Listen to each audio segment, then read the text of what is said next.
look around. I see a lot of new faces. Shut up!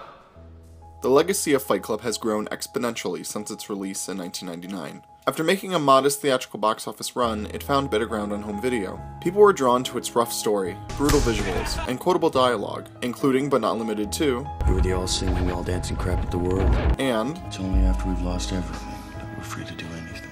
And my personal favorite, "First person who comes out this fucking door gets a lead salad, you understand?" Fight Club ranks as the 10th best movie of all time as rated by IMDb users. This movie is solidified in our culture as a rite of passage. It's a big movie night choice for high school and college friends, and in all one of the most well-known and praised films ever made. But for what aspects is Fight Club praised? Fans have always seemed to be more interested in the first half of the movie. Most of the quotes you'll hear or find around social media consist of ones found within the first 90 minutes. "I want you to hit me as hard as you can." But it seems like people rarely discuss what Fight Club is actually about. Whenever I look for reviews or analysis videos, I only find ones about Tyler's nihilistic philosophy and the corporate shells we live in that fuel the narrative. Like another late 90s movie everyone loves, American History X. Over the last year or so, people seem to have lost track of the film's true meaning. If you don't believe me, check out the comment sections on YouTube for American History X clips. They're horrifying. I don't mean to say the general masses don't understand what Fight Club is about or can't perceive its themes. The film's audience just generally tends to love the radical Brad Pitt lifestyle presented, but rarely comments about how the film is extremely critical of Tyler's entire philosophy. You're a moron. Which is all the last act of the film does. There's no real need for a summary, so I'll make this quick. Fight Club follows Edward Norton's character, Tyler Durden, and his new friend, Tyler Durden, played by Brad Pitt, as they start an underground fighting ring that becomes an antisocial military bent on destroying society. Tyler learns that he is suffering from multiple personality disorder, and he tries to stop the destruction of all the city's debt offices. The film's first main argument is one I have and still do agree with. We are, as human animals, bottling up these primal urges and feelings we naturally have to keep the status quo of a smooth-running society. Even so, we are still animals, and there are times when we need to get these urges out. Short-term exposure to Fight Club can indeed be healthy for the male psyche. We come from a long lineage of hunt or be hunted, and a couple hundred years of first world comforts will not make that go away. But long-term exposure to Fight Club brings about a new extreme, and this new extreme is just as bad as the consumer-driven, monotonous lifestyle shown in the beginning of the film. Tyler wants to stop the bombings because he knows that, in the end, this new antisocial way of life is just as vapid as the one being left behind. Fuck you! Fuck Fight Club! It's not going to make anything better. Instead of blindly listening to Starbucks commercials, everyone will just be blindly listening to Evil Tyler. Humans need structure. We need something to let us know we're going in the right direction.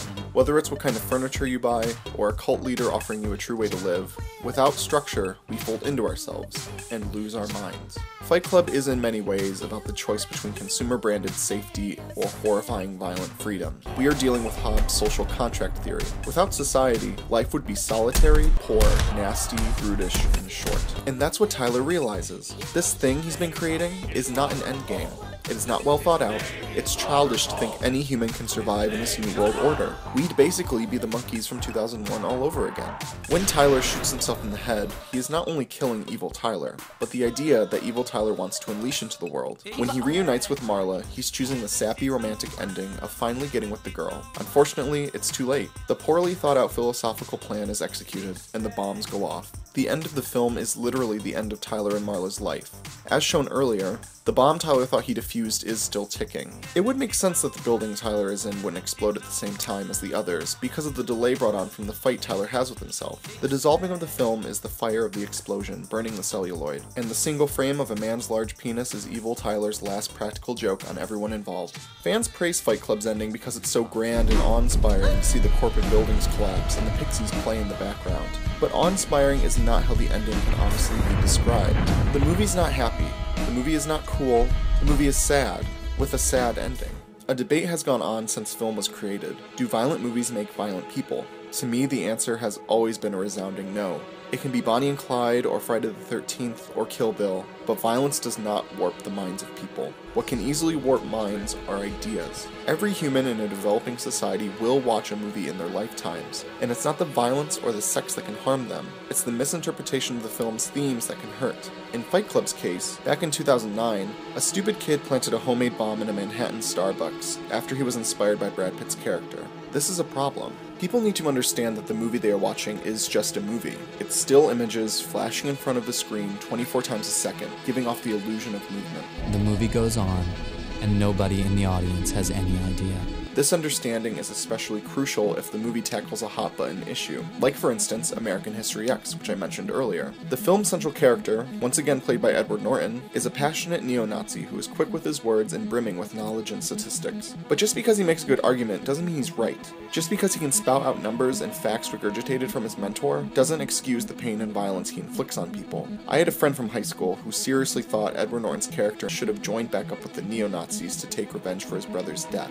As I mentioned before, the comments sections and clips for American History X on YouTube are horrifying. But this is not what the movie is truly about. The film is about corrosive hate and the way it affects people, no matter your race. I'm sure there are plenty of people who believe Tyler's philosophy on life is correct and they should live by these beliefs. These are examples of why you have to take the entire movie's message. If you don't, you're watching movies wrong.